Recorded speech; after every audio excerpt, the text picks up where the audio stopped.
जय श्री कृष्ण भक्तों, कार्तिक मास के शुभ दिवसों में जब शरद की स्वर्णिम किरणें धरती को आलोकित करती हैं, तब ऐसा पर्व आता है जो न केवल व्रत का बल्कि श्रद्धा और धर्म की आत्मा का प्रतीक है। यह पर्व है भीष्म पंचक। जब महाभारत के भीषण युद्ध के बाद गीता का ज्ञान गूंज चुका था और पांडवों को धर्म का मार्ग प्राप्त हुआ था, तब भीष्म पितामह ने अपने अंतिम सांसों के दिनों में 5 दिवसीय तप किया था। उन्हें 5 दिनों को स्मरण करते हुए भक्त आज भी इस व्रत का पालन करते हैं, क्योंकि यह न केवल भीष्म पितामह की निष्ठा बल्कि धर्म की स्थिरता और भक्ति की गहराई का प्रतीक है। ऐसा कहा जाता है कि इन 5 दिनों में भगवान श्री कृष्ण स्वयं पृथ्वी पर भ्रमण करते हैं। भक्तों के घरों में तुलसी की पत्तियों और दीपों की रोशनी में श्री हरि के चरणों की उपासना होती है। इस व्रत की शुरुआत 1 नवंबर 2025 को देवउठनी एकादशी से होती है और इसका समापन 5 नवंबर 2025 को कार्तिक पूर्णिमा के दिन होता है। इन 5 दिनों को पहले विष्णु पंचक कहा जाता है, क्योंकि यह विष्णु भक्ति और मोक्ष मार्ग का प्रतीक माना गया है। मान्यता है कि जो व्यक्ति इन 5 दिनों में ब्रह्म मुहूर्त में स्नान कर श्री हरि विष्णु जी की उपासना करता है, तुलसी पत्र अर्पित करता है, दीप दान और दान का नियम निभाता है, उसे पूरे कार्तिक मास के समान फल प्राप्त होता है। जो कार्तिक मास का पूर्ण व्रत नहीं रख पाता, वह भी केवल इन 5 दिनों का नियम से ही पूरे मास का पुण्य फल पा सकता है। धर्म शास्त्रों में कहा गया है कि पंच दिनम पोषो विष्णु है पूजाम विधिम कुर्यात स याति परमम स्थानम यत्र विष्णु है सनातन है। अर्थात जो व्यक्ति भीष्म पंचक के 5 दिनों में विष्णु जी का विधिवत पूजन करता है, वह मोक्ष का अधिकारी बनता है। इन दिनों में संयम, ब्रह्मचर्य, सत्य और सेवा का पालन अत्यावश्यक माना गया है। स्नान, दान, कीर्तन और तुलसी पूजन के बिना यह व्रत अधूरा है। कहा जाता है कि जब भीष्म पितामह दराशा पर लेटे हुए थे, तब भगवान श्री कृष्ण पांडवों को लेकर उनके पास गए थे। उन दिनों में पितामह ने वर्ण धर्म, मोक्ष धर्म और राजधर्म का उपदेश दिया था, जो आज भी समाज की नैतिक नींव है। उन 5 दिनों में जब भीष्म ने अपने अंतिम सांसों के बीच धर्म का ज्ञान दिया, तब श्री कृष्ण ने कहा, पितामह अब से ये 5 दिन संसार के लिए पुण्यमय होंगे। जो व्यक्ति इन दोनों में आपका स्मरण करेगा, वह धर्म, अर्थ, काम और मोक्ष प्राप्त करेगा। तभी से यह पर्व भीष्म पंचक कहलाया। यह केवल व्रत नहीं बल्कि उस अटूट श्रद्धा और तपस्या की स्मृति है जिसने मानवता को धर्म की दिशा दी। इन 5 दिनों में भक्त गंगा स्नान करते हैं, तुलसी की माला पहनते हैं और भगवान विष्णु का नाम जप करते हैं और मानो अपने भीतर बैठे भीष्म को जागृत करते हैं। वह भीष्म जो अन्याय के सामने झुका नहीं, जो अपने व्रतों पर अडिग रहा, जिसने जीवन पर सत्य और धर्म की रक्षा की है। इसलिए भीष्म पंचक केवल एक पर्व नहीं बल्कि धर्म की अमर ज्वाला है, जो हर कार्तिक पूर्णिमा पर जल उठती है और हर भक्त के हृदय में यह संदेश छोड़ जाती है कि जब तक धर्म जीवित है, तब तक मानवता अमर है। भक्तों, कार्तिक मास पर शुक्ल पक्ष कब आरंभ होता है, तो उसका अंतिम चरण 5 दिनों का वह काल आता है जिसे भीष्म पंचक कहा जाता है। इन दिनों को विष्णु पंचक या पंचरात्र व्रत भी कहा जाता है। मान्यता है कि इन 5 दिनों में भगवान विष्णु स्वयं अपने भक्तों को मोक्ष का वरदान देते हैं। कहा जाता है कि जो व्यक्ति देवउठनी एकादशी को लेकर कार्तिक मास पूर्णिमा तक इन 5 दिनों का व्रत और पूजन करता है, उसे चतुर्मास के 4 महीनों जितना पुण्य प्राप्त होता है। यह वही समय है जब भगवान विष्णु शयनावस्था से जागते हैं तो सृष्टि में पुनः धर्म और कर्तव्य की गति स्थापित होती है। इसी कारण काल में पितामह भीष्म ने भी अपने प्राण त्यागने का संकल्प किया था, इसलिए यह व्रत उन्हें समर्पित है। महाभारत में वर्णन है कि जब पितामह भीष्म तीरों की सैया पर लेटे थे, तब उन्होंने श्री कृष्ण से कहा, प्रभु जब तक सूर्य उत्तरायण न हो तब तक मैं देह नहीं त्यागूंगा। उन्होंने इसी काल में धर्म, नीति और भक्ति का गुण उपदेश दिया था। कहा जाता है कि भीष्म पंचक के इन 5 दिनों में भगवान विष्णु स्वयं सूर्य के रूप में उन्हें दर्शन दिए और उनके तप त्याग तथा सत्यनिष्ठा से प्रसन्न होकर कहा, हे गंगा पुत्र, हमारा यह त्याग और व्रत युगों युगों तक लोकों में स्मरणीय रहेगा। जो कोई भी भक्त इन 5 दिनों में व्रत करेगा, वह तुम्हारे समान स्वर्ग और मोक्ष प्राप्त करेगा। तभी से यह व्रत भीष्म पंचक नाम से प्रचलित हुआ। एक समय राजा परीक्षित ने महात्मा व्यास जी से पूछा, हे महर्षि, यह कार्तिक मास के पवित्र 5 दिन जो भीष्म पंचक कहलाते हैं, उनके पीछे क्या कारण है और जो इस व्रत का पालन करता है उसे क्या क्या लाभ होते हैं। व्यास जी ने उत्तर दिया, हे राजन सुनो, पूर्व काल में एक बरगद के नीचे महात्मा ऋषि वशिष्ठ, भृगु और गर्ग ने इस व्रत की कथा आरंभ की थी। फिर त्रेता युग में महाराजा अम्बरीश ने राजसी सुख वैभव त्याग कर इस व्रत को किया था। इसके बाद 5 दिनम उपोष्य विष्णु है पूजाम विधिम कुर्यात यह विधान स्थापित हुआ। एक अन्य कथा के अनुसार एक बार कानपुर के समीप एक निर्धन ब्राह्मण सोमेश्वर ने कार्तिक मास में गंगा स्नान करते हुए एक व्रत साधु को देखा। वह साधु स्वयं भगवान विष्णु थे, जिन्होंने ब्राह्मण से कहा, इन 5 दिनों में यदि तू उपवास और पूजन करेगा तो तेरे सारे कष्ट दूर होंगे और विष्णु लोक की प्राप्ति होगी। ब्राह्मण ने पूरे श्रद्धा भाव से व्रत किया, दीपदान किया, तुलसी और शालिग्राम की पूजा की और अंत में विष्णु लोक चला गया।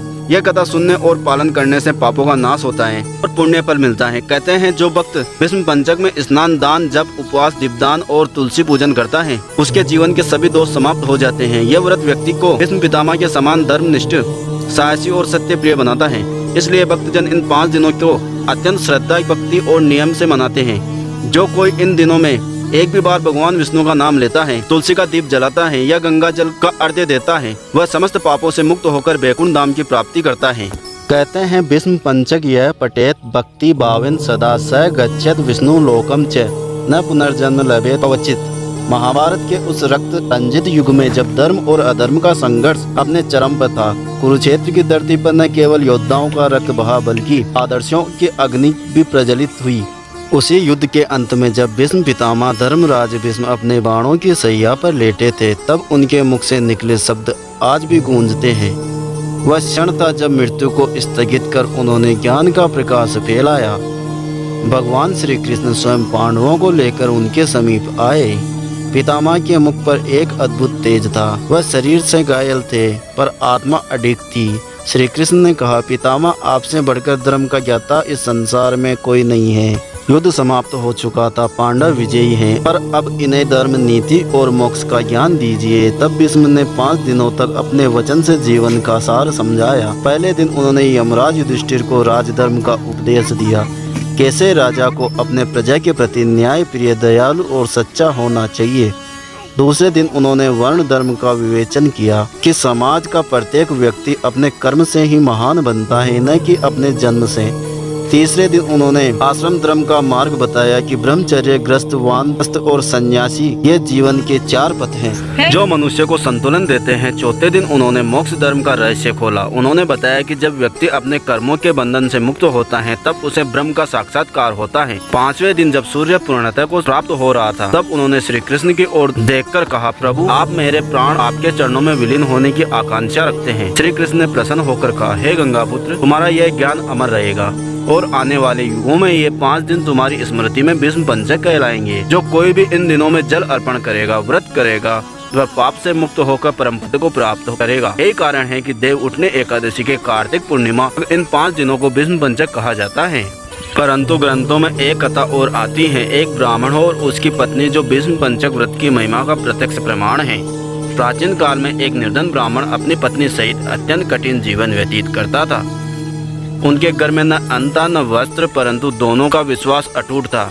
एक दिन ब्राह्मण की पत्नी ने दुखी होकर कहा, प्रभु हमने सब प्रयत्न कर लिए, फिर भी जीवन में सुख नहीं आया। क्या कोई उपाय है जिससे दरिद्रता दूर हो जाए? तब ब्राह्मण ने कहा, माता तुलसी, भगवान विष्णु की शरण ही परम उपाय है। अगले ही दिन उन्होंने कार्तिक शुक्ल एकादशी से व्रत आरंभ किया। 5 दिनों में उन्होंने नियम पूर्वक स्नान किया, तुलसी पत्र और कमल पुष्प से भगवान का पूजन किया, दीपदान किया और जल अर्पण करते हुए, हे विष्णु, हे भीष्म पितामह, इस व्रत से हमारे जीवन के दुख मिटे। 5वें दिन जब उन्होंने पूर्णिमा को व्रत का समापन किया, तभी उनके घर में प्रकाश फैल गया। अचानक धूप की किरणों से सोने की आभा चमकी और उनके द्वार पर स्वयं श्री हरि विष्णु प्रकट हुए। प्रभु ने कहा, हे ब्राह्मण, तुमने जिस श्रद्धा से यह व्रत किया है, उससे तुम्हारे 7 जन्मों के पाप नष्ट हो गए हैं और तुम्हारा कुल सदा सुखी रहेगा। ऐसा कहकर विष्णु भगवान अंतर्ध्यान हो गए।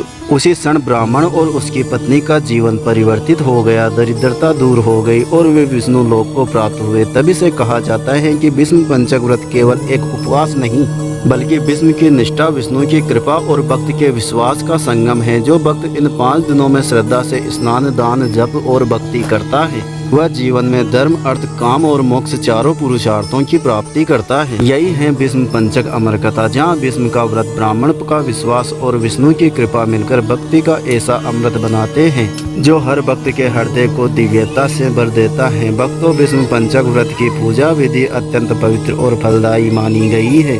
जो साधक इन 5 दिनों में श्रद्धा, नियम और भक्ति से व्रत करता है, उसे समस्त पापों से मुक्ति और मोक्ष की प्राप्ति होती है। आइए विस्तार से जानते हैं कि इस व्रत की पूजा विधि कैसे की जाती है। सबसे पहले देव उठने एकादशी के दिन प्रातः ब्रह्म मुहूर्त में उठकर स्नान करें। स्नान के पश्चात स्वच्छ वस्त्र धारण करें और घर या मंदिर में भगवान विष्णु, लक्ष्मी माता और भीष्म पितामह की प्रतिमा या चित्र को स्थापित करें।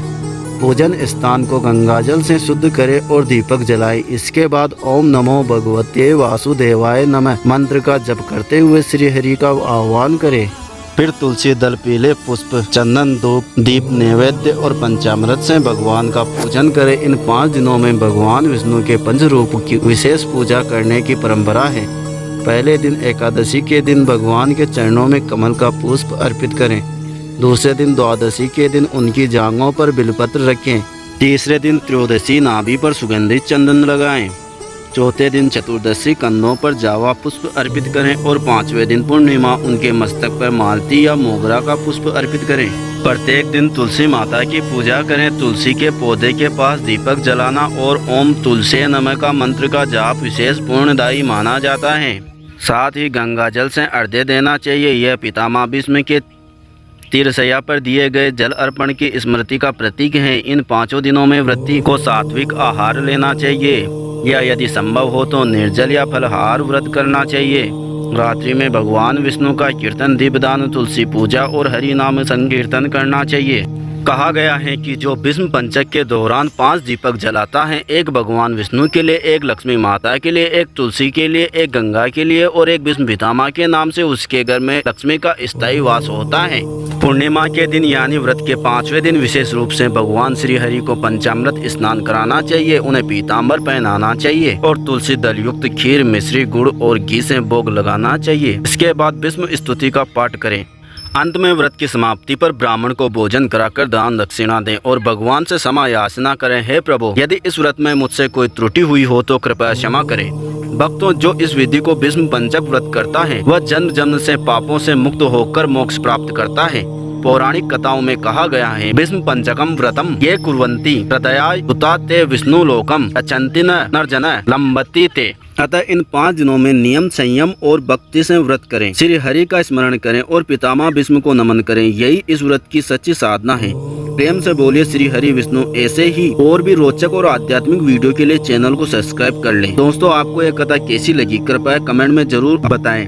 वीडियो पसंद आया हो तो लाइक करें और अपने दोस्तों के साथ शेयर करें। कमेंट बॉक्स में जय श्री कृष्णा लिखना ना भूलें।